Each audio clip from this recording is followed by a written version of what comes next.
পরোটা এইভাবে একবার বানিয়ে খেয়ে দেখুন, এত সুন্দর পরোটা তৈরি হবে। আটা ময়দা সব বাদ দিয়ে ডালিয়া দিয়ে একবার বানিয়ে দেখুন। এই ডালিয়ার পরোটা খেতে এতটা মজার, খেতে খেতেও দেখবেন মুখ ফিরবে না।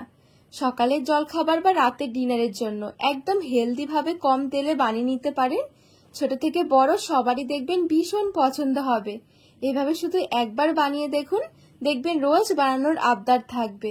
একদমই নরম তুলতুলে পরোটা, কোনোভাবেই পরোটা শক্তও হবে না। নমস্কার বন্ধুরা, নতুন একটা পর্ব দেখার জন্য আপনাদের সকলকে স্বাগত জানাই। আজকে তৈরি করে দেখাবো নরম তুলতুলে ডালিয়ার পরোটা। রোজ রোজ আটা ময়দার পরোটা খেতে ভালো না লাগলে এভাবে একদম ভিন্ন স্বাদের এই রেসিপিটা বানিয়ে দেখুন। যেমন হেলদি তেমন টেস্টি, খুবই সহজ তৈরি করা। তো চলুন, আশা করছি রেসিপিটি আপনাদের অনেক ভালো লাগবে। প্রথমে গ্যাস ধরিয়ে একটা কড়াই বসিয়ে দিয়েছি। এবারে নিয়ে নিয়েছি 1 কাপ ডালিয়া। তো ডালিয়ার কোনো মাপ লাগবে না, আপনারা বেশি করে বানাতে চাইলে বেশি নিতে হবে, কম করে বানালে কম নিতে হবে।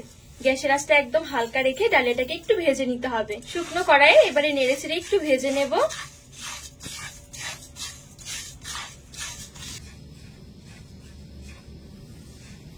এক থেকে 2 মিনিট হালকা আছে ভাজার পর দেখবেন ডালিয়াটা একটু চেঞ্জ হয়ে আসবে। এই দেখুন একটু ফুলে ফুলে এসেছে।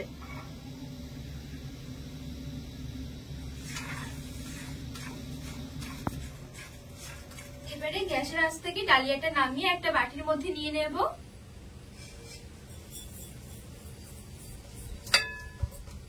এবারে নরমাল জল দিয়ে ডালিয়াটা একটু পরিষ্কার করে ধুয়ে নেব। একটু কষলে কষলে 2-3 বারের মতন জল পাল্টে পাল্টে ডালিয়াটা ধুয়ে নিতে হবে।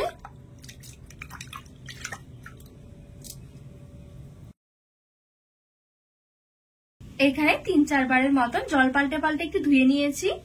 এবারে অল্প দিয়ে দিচ্ছি গরম জল। জলটা এমন ভাবেই দিতে হবে যেন ডালিয়াগুলো পুরো ভিজে যায়। এই দেখুন, এই গরম জলটা দিয়ে ডালিয়াগুলো একটু ভিজিয়ে রাখবো, এতে করে ডালিয়াগুলো খুব সুন্দরভাবে ভিজে যাবে, পেস্ট করতে অনেক সুবিধা হবে। গরম জলটা দেওয়ার কারণে খুব বেশি সময় লাগবে না, 10 থেকে 15 মিনিট মতো রাখলেই হয়ে যাবে।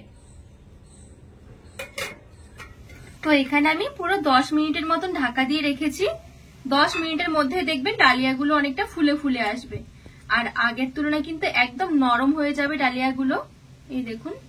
এবারে আমি এদিকে একটা মিক্সির জার নিয়েছি, মিক্সির জারের মধ্যে ডালিয়াগুলো নিয়ে নেব।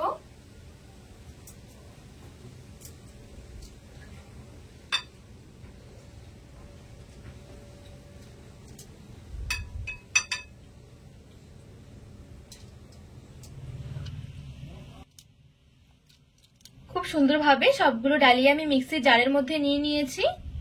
এবারে দিয়ে দিচ্ছি 1 কাপ জল। যে কাপ মেপে ডালিয়াটা মেপেছিলাম সেই কাপেরই 1 কাপ জল দিয়ে দিচ্ছি। এবারে ঢাকনা লাগিয়ে ভালো করে পেস্ট করে নেব এই 1 কাপ জল দিয়ে। ব্লেন্ড করে রাখা ডালিয়াটা একটা বাটির মধ্যে নিয়ে নিচ্ছি। আর ব্লেন্ড করার পর দেখবেন একদম বুঝতেই পারবেন না যে এটা ডালিয়া। আর একটু মিহি করে ব্লেন্ড করে নিতে হবে ডালিয়াটা। লবণ দিয়ে দিচ্ছি স্বাদ মতন। আর এখানে দেখুন আমি একটু কাঁচা লঙ্কা কুচি, পেঁয়াজ কুচি আর একটু ধনেপাতা কুচি নিয়েছি। এবারে দিয়ে দিচ্ছি। ভালো করে একটু মিশিয়ে নেব। আর এখানে একটু ঘন মনে হচ্ছে, আর একটু পাতলা করতে হবে। মিক্সির জারটা ধুয়ে একটু জল দিয়ে দেব।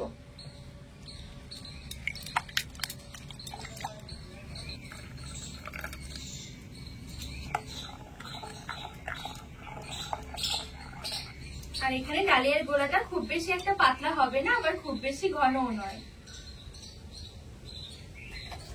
খুব সুন্দরভাবে এখানে রেডি হয়ে গেছে। এখানে 1 কাপ ডালিয়ার জন্য আমি 1.5 কাপ মতন জল নিয়েছি।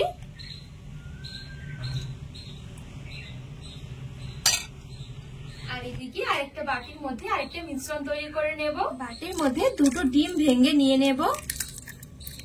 অল্প একটু লবণ দিয়ে দিচ্ছি, আর একদম সামান্য একটু দিয়ে দিচ্ছি গোলমরিচের গুঁড়ো। একটা কাঁটা চামচের সাহায্যে একটু ভালো করে ফেটিয়ে নেব।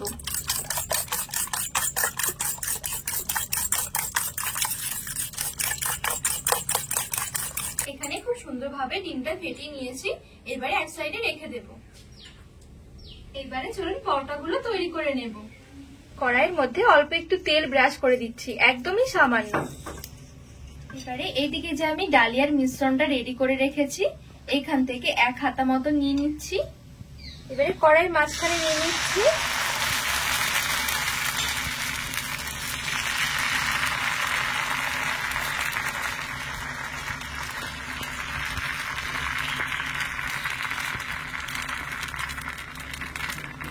খুব সুন্দরভাবে একটু ছড়িয়ে নিয়েছি। উপরের দিকটা শুকিয়ে আসা পর্যন্ত একটু অপেক্ষা করব।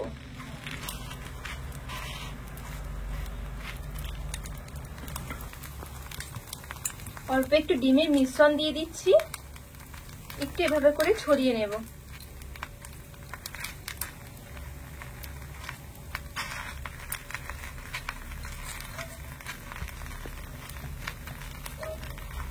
ডিমের মিশ্রণটা একটুখানি নিয়ে আমি এভাবে করে ছড়িয়ে লাগিয়ে নিয়েছি। এবারে পরোটাটা একটু উল্টে দেব।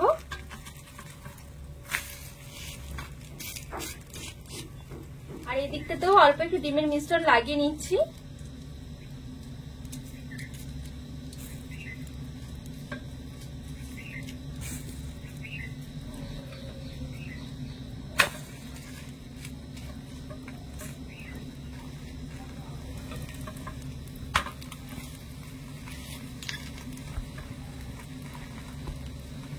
এখানে এই পরোটাটা দুটো দিকই খুব সুন্দরভাবে উল্টে পাল্টে একটু ভেজে নিয়েছি।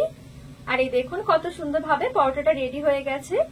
আর পরোটাগুলো একদমই নরম তুলতুলে হবে।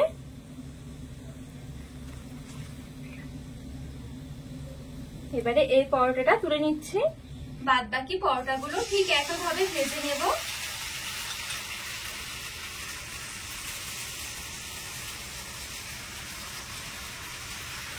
এই পরোটার উপরের দিকটাও শুকিয়ে গেছে। এবারে আমি অল্প একটু দিয়ে দিচ্ছি ডিমের মিশ্রণ। যদি এখানে নিরামিষ খেতে পছন্দ করেন পরোটাগুলো, সেক্ষেত্রে পেঁয়াজ বা ডিমটা বাদ দিয়েও কিন্তু পরোটাগুলো ভেজে নিতে পারবেন। এইভাবে একটু গোলা রুটির মতন করে উল্টে পাল্টে সেঁকে নিলেও কিন্তু এই ডালিয়ার পরোটাগুলো খেতে অনেক বেশি ভালো লাগে। তবে ডিম খেতে পছন্দ করলে একবার হলেও ডিম দিয়ে বানিয়ে দেখবেন, দারুণ লাগবে খেতে। তো দেখুন ডিমটা খুব সুন্দরভাবে ছড়িয়ে লাগিয়ে নিয়েছি। উল্টে পাল্টে দুটো দিকে এভাবে করে ডিমের মিশ্রণ লাগিয়ে ভালোভাবে ভেজে নেব। আর খুবই অল্প তেলের মধ্যে কিন্তু পরোটাগুলো ভাজা হয়ে যাবে। খুব বেশি তেল একদমই দেওয়ার দরকার নেই।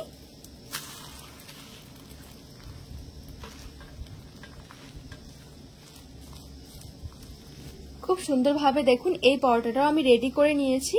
আর দেখতেও দেখুন কতটা লোভনীয় লাগছে পরোটাগুলো। পরোটাগুলো একদমই নরম তুলতুলে থাকবে। সবগুলো পরোটা খুব সুন্দরভাবে ভাজা হয়ে গেছে। একটা প্লেটের মধ্যে তুলে নিচ্ছি।